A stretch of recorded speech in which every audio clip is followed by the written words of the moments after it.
¿Cómo puede un simple 15% cambiar el destino de un continente entero? Imagina una noche cualquiera en la que el mundo parece girar con normalidad. Sin previo aviso, desde el corazón de una superpotencia global, surge un anuncio que sacude los cimientos de la economía africana. A partir de hoy, un arancel del 15% se impondrá sobre el oro, el cacao, el algodón y el petróleo procedentes de África. Esta decisión, que en apariencia es solo un número, tiene el poder de transformar la realidad de cientos de millones de personas. Para entender la magnitud del impacto, pensemos en ejemplos concretos. Ghana, uno de los mayores productores de cacao del mundo, exporta anualmente más de 1 millón de toneladas de este grano. Un arancel del 15% encarece súbitamente cada tonelada, lo que significa que fábricas de chocolate en Europa y Estados Unidos buscarán o bien reducir sus compras, o negociar a la baja el precio pagado a los agricultores ganeses. Las consecuencias se sienten rápidamente en las aldeas productoras. Menos ingresos para las familias, menos inversión en educación y salud, y más dificultades para acceder a fertilizantes o herramientas modernas. En Nigeria, la economía depende en gran medida del petróleo. Con el nuevo arancel, las exportaciones se vuelven menos competitivas. Las refinerías extranjeras buscan petróleo en otras regiones o exigen descuentos. El gobierno nigeriano ve cómo sus ingresos fiscales disminuyen, lo que obliga a recortar presupuestos en áreas sensibles como la infraestructura o los subsidios energéticos. Las noticias llegan rápido y sin filtro. Desde Burkina Faso, Ibrahim Traoré aparece en televisión. Su voz es firme, la mirada desafiante. África ha dejado de arrodillarse. No es una frase vacía. Es la chispa que enciende un conflicto más profundo que cualquier disputa comercial. Aquí la matemática se transforma en supervivencia. Ese porcentaje, aparentemente técnico, amenaza con quitar hasta 2.500 millones de dólares al año de las arcas públicas africanas. Eso significa menos inversiones sociales, más pobreza y una sensación insoportable de estar sujetos a los caprichos de potencias lejanas. En la historia reciente, hemos visto cómo aranceles similares han desencadenado crisis profundas. Por ejemplo, cuando Estados Unidos impuso aranceles sobre el acero chino en el año 2018, la economía de varias provincias chinas sufrió despidos masivos y cierres de fábricas. En África, el efecto sería aún más devastador, ya que la dependencia de las materias primas es mucho mayor y la diversificación económica menor. Pero África no responde con resignación. El arancel despierta una fuerza colectiva, el grito de soberanía. Ahora, el pulso no es solo económico, sino vital. Están en juego la dignidad y el derecho a decidir su propio destino. Perder implica nuevas cadenas. Resistir, la posibilidad real de una emancipación histórica. Pero ¿cómo se responde a una imposición que amenaza con asfixiar la economía? El siguiente movimiento africano sorprenderá a todos. Cuando un tornillo se ajusta en Washington, una granja tiembla en Ouagadougou. Así de directa es la conexión entre los centros de poder global y los campos y minas africanos. Solo hizo falta que la mayor potencia mundial impusiera un arancel del 15% sobre exportaciones clave para que un continente entero entrara en estado de alerta. África depende profundamente de sus exportaciones agrícolas y mineras. Oro, cacao, algodón y petróleo no son solo mercancías, son la base de presupuestos nacionales, salarios rurales y los sueños de millones de personas. Cuando ese 15% se materializa, no solo suben los precios, se tambalean las estructuras de confianza y la estabilidad en decenas de países. Imagina el caso de Costa de Marfil, donde el cacao representa más del 40% de los ingresos por exportación. Con el arancel, los compradores internacionales presionan a los productores locales para que acepten precios más bajos. El resultado: campesinos que apenas sobreviven, cooperativas en quiebra y el riesgo de que miles de familias caigan en la pobreza extrema. El golpe fue inmediato. En los mercados internacionales, los precios del cacao, algodón y oro subieron reflejando el riesgo y la incertidumbre. El impacto no se limitó a los números. Presupuestos estatales, cuentas de agricultores y contratos logísticos empezaron a resentirse. De pronto, entre 2.000 y 2.500 millones de dólares en ingresos africanos quedaron en peligro directo. Pero esto no es solo cuestión de cifras. La volatilidad en los precios se traduce en salarios inciertos, contratos renegociados a la baja y una sensación de fragilidad que recorre desde la alta política hasta los mercados locales. Una sola decisión externa puede detonar desempleo en masa, crisis de liquidez y mayor vulnerabilidad política. En la década de los años 80, África vivió algo similar cuando los precios del cacao y el café cayeron por cambios en la demanda global. Se perdieron empleos, se cerraron escuelas y hospitales, y muchos países se vieron obligados a aceptar condiciones impuestas por el Fondo Monetario Internacional que profundizaron la dependencia. La reacción fue rápida y tensa.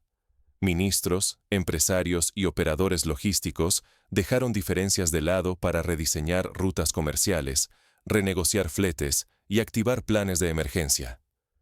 La dependencia de rutas globales, de pronto, se reveló como un talón de Aquiles que podía ser golpeado con una sola medida política.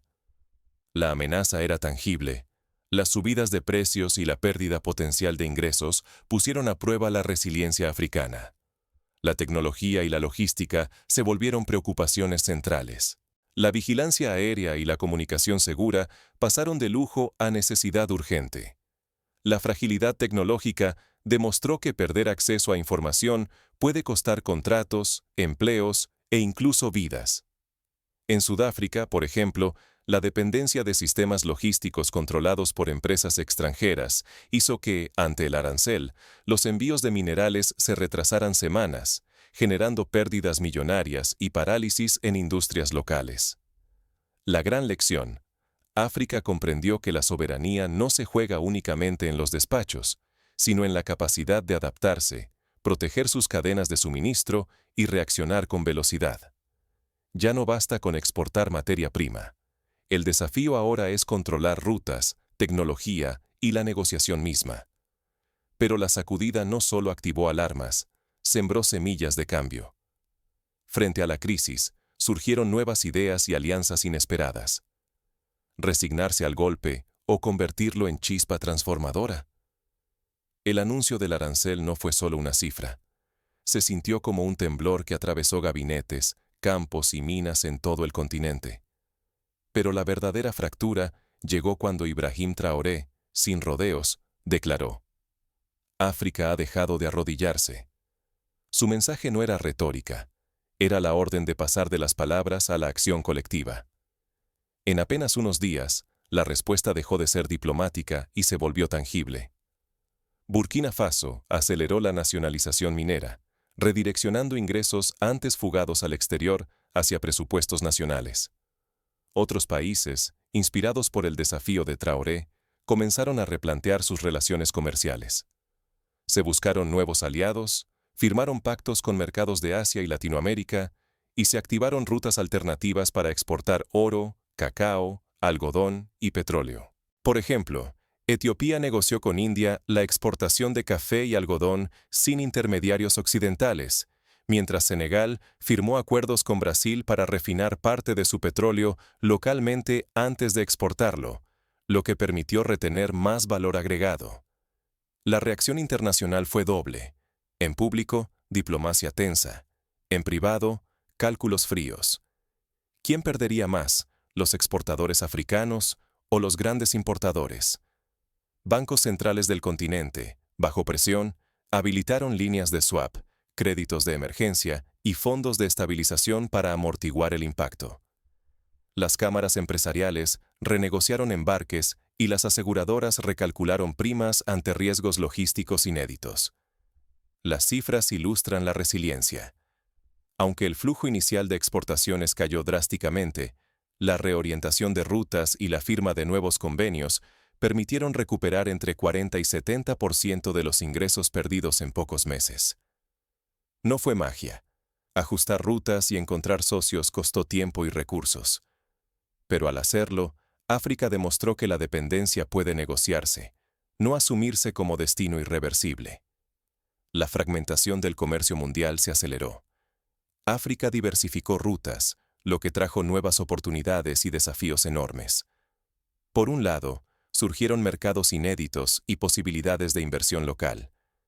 Por otro, el riesgo logístico se multiplicó, las cadenas de valor se tensaron y la volatilidad se instaló como regla. La capacidad de reacción de bancos centrales y fondos de estabilización fue crucial para evitar que la caída abrupta de ingresos desestabilizara la economía doméstica. Sin embargo, los límites de la acción rápida pronto quedaron al descubierto. Por más firme que fuera la respuesta, la dependencia estructural no desapareció de la noche a la mañana. El acceso a tecnología, insumos y capital extranjero siguió en la mesa de negociación. Pero la brecha entre resignación y soberanía se achicó, y la idea de un destino impuesto comenzó a resquebrajarse. El riesgo era inmenso. Fallar habría significado consolidar una nueva dependencia, desindustrializar regiones enteras, perder millones de empleos y entregar el futuro económico a intereses ajenos. El éxito, en cambio, permitió negociar de igual a igual en las mesas globales y alimentar una nueva narrativa de dignidad y autonomía. Pero el pulso apenas comenzaba. El siguiente reto sería sostener la transformación frente a presiones externas y contradicciones internas. ¿Estamos ante ruido pasajero o frente al umbral de una transformación irreversible?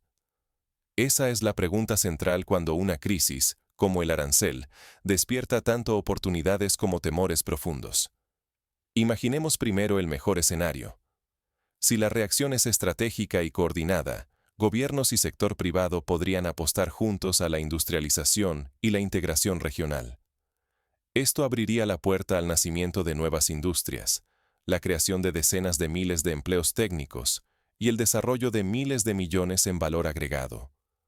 No se trataría solo de resistir el impacto, sino de convertirlo en el catalizador de una economía más fuerte, menos dependiente de la exportación primaria y capaz de negociar en igualdad. Por ejemplo, si Costa de Marfil y Ghana invirtieran en plantas de procesamiento de cacao, podrían exportar chocolate terminado en vez de solo granos, triplicando el valor de sus ventas y generando miles de empleos en sus ciudades. El segundo escenario es más tibio: estabilidad con fricción.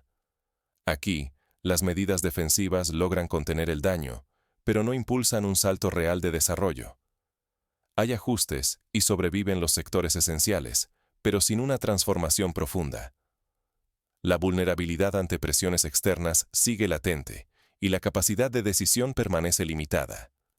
El tercer camino es el más peligroso: la nueva dependencia.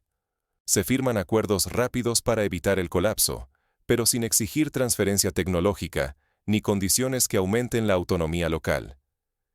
Esto subordina la economía a intereses ajenos, perpetuando la debilidad técnica y la deuda condicionada. La promesa de estabilidad resulta ser un espejismo que cobra un precio alto: renunciar a la oportunidad de avanzar hacia la soberanía genuina. Por eso, las prioridades deben estar claras. A corto plazo, es vital asegurar liquidez para los actores más vulnerables, redirigir rutas logísticas y respaldar a los exportadores que puedan abrir mercados alternativos. En el mediano plazo, urge implementar políticas industriales activas, invertir en formación técnica y modernizar infraestructuras clave. Y a largo plazo, solo la integración regional y la inversión en capacidades propias garantizarán que la próxima crisis no sorprenda a la región de rodillas. ¿Cómo sabremos si estamos ganando? Hay señales concretas: reducción sostenida de importaciones de insumos críticos, aumento del valor agregado local, crecimiento del empleo técnico y diversificación real de proveedores. Las alarmas, en cambio, son inconfundibles: dependencia de un solo proveedor, acuerdos sin transferencia de conocimiento y deudas atadas a condiciones externas. Aquí entra la apuesta moral. ¿Estamos dispuestos a asumir el costo de la transición, el ajuste y la paciencia para cosechar autonomía y dignidad mañana? El precio es elevado, pero la recompensa es aún mayor: decidir el propio destino, romper cadenas y construir riqueza sostenible. Quedarse en el corto plazo es arriesgarse a caer una vez más, en la trampa de la dependencia. Apostar por una transformación profunda es abrir la puerta a la autonomía real, más empleos y una economía que sirva a su gente, no solo a sus acreedores. Pero la historia no se detiene aquí. Las próximas decisiones marcarán si la región avanza hacia la soberanía o repite viejos errores. No basta con indignarse. Transformar un arancel en una oportunidad exige mucho más que discursos encendidos. Hay que abrir fábricas, formar técnicos y diseñar contratos que protejan el futuro. Solo el pragmatismo y una hoja de ruta clara convierten la presión en motor de avance. Todo empezó con decisiones fiscales radicales. Los gobiernos reasignaron más de $1.000 millones de sus presupuestos, recortando gastos innecesarios y priorizando a exportadores y nuevas industrias estratégicas. No fue mera austeridad, fue una apuesta por el valor agregado y la autonomía real. Capturar la renta local se volvió vital. Nacionalizar recursos dejó de ser un acto político y se convirtió en estrategia de transformación. Las minas, los cultivos y los contratos empezaron a medirse por metas de desarrollo, no solo administración. El dinero que antes salía financia ahora carreteras, escuelas y plantas industriales. La industrialización selectiva cambió la ecuación. El cacao dejó de ser solo materia prima y se volvió chocolate de alta gama. El algodón, textiles modernos. Los minerales, insumos energéticos listos para exportar. La riqueza se acercó a quienes realmente la generan. Paralelamente, surgieron incentivos y créditos blandos para quienes apostaron por levantar fábricas regionales. Los gobiernos facilitaron la instalación de plantas en zonas estratégicas, con el objetivo de cortar la dependencia de intermediarios y retener más valor en casa. La formación acelerada de mano de obra técnica fue clave. Cientos de miles de jóvenes ingresaron a universidades y escuelas técnicas, aprendiendo robótica, automatización y gestión industrial. En menos de 2 años, emergió una nueva generación capaz de liderar la transformación. La infraestructura se reimaginó desde cero. Puertos más resilientes, corredores logísticos eficientes y sistemas de energía renovable surgieron a una velocidad inédita. La meta era nítida: exportar menos materia prima y más productos terminados desde puertos propios, sin ataduras externas. Una sinergia inédita nació entre defensa, logística y economía civil. Se multiplicaron los talleres multifuncionales, los microgrids energéticos y los drones de vigilancia, tecnologías antes reservadas al sector militar que ahora fortalecen la cadena productiva y la seguridad comercial. El impacto social fue inmediato. Los mercados locales vibraron con nueva actividad. El empleo creció y, sobre todo, volvió la confianza en el futuro. Por primera vez en décadas, el esfuerzo colectivo se tradujo en resultados palpables. Pero el camino no es sencillo. Persisten riesgos, cuellos de botella, expectativas infladas y la amenaza de que los beneficios se fragmenten. Si no se gestiona bien, la presión puede dividir en vez de unir, y los logros pueden tornarse en nuevas fuentes de descontento. No asumir estos cambios perpetuaría la dependencia y la vulnerabilidad. Pero apostar por ellos, aunque implique sacrificios, abre la puerta a una soberanía genuina. Decidir el destino propio y construir una prosperidad compartida. Ahora la pregunta es si estos esfuerzos podrán sostenerse frente a los desafíos externos e internos. La siguiente etapa pondrá a prueba la determinación colectiva y la capacidad de adaptación. Todo comenzó con un simple porcentaje. Un arancel del 15% encendió la mecha, pero lo que realmente está en juego es mucho mayor. ¿Cuánto estamos dispuestos a sacrificar por la verdadera libertad económica? No son solo cifras en una hoja de cálculo. Es la facultad de decidir nuestro propio rumbo, de mirar más allá del alivio inmediato y enfrentar el golpe que nos obliga a elegir. Ceder hoy para sobrevivir, o plantar cara y construir un mañana más fuerte. La historia nos recuerda que la solución rápida es un espejismo. Cada concesión hecha bajo presión se convierte en un eslabón más de una cadena invisible. Solo la paciencia, la apuesta por la industria, la tecnología y las rutas propias otorga poder real y duradero. El camino difícil pocas veces atrae aplausos inmediatos, pero es el único que siembra las semillas de la soberanía. Elegir resistir puede costar caro en el presente, pero es la única vía para transformar la dependencia en autonomía. Aquí no solo se juega un balance fiscal, lo que se decide es nuestra dignidad colectiva. Porque la independencia va más allá de los discursos. Implica rechazar la imposición y convertir cada golpe externo en una oportunidad para crecer. ¿Seremos capaces de soportar la tormenta inicial? ¿De invertir en nuestras propias capacidades, aun si los frutos tardan años en madurar? La respuesta determinará el tipo de futuro que podremos legar. La independencia nunca es barata.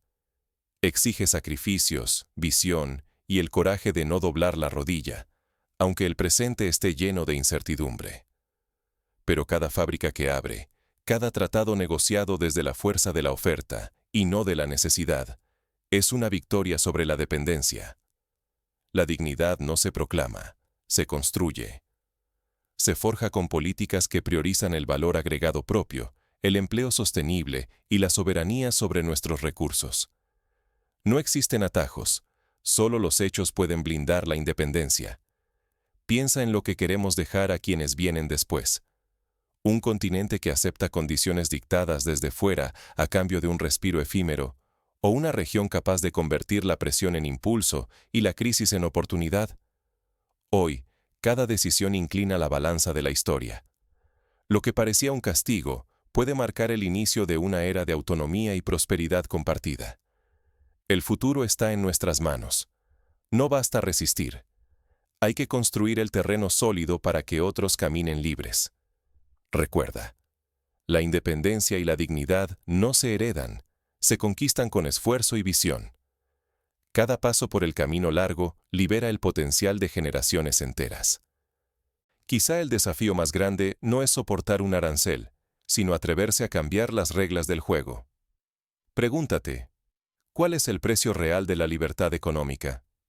La respuesta no está en los números, sino en la decisión colectiva de no volver a arrodillarse. Desde aquí, la historia se escribe con coraje y la mirada puesta en el horizonte.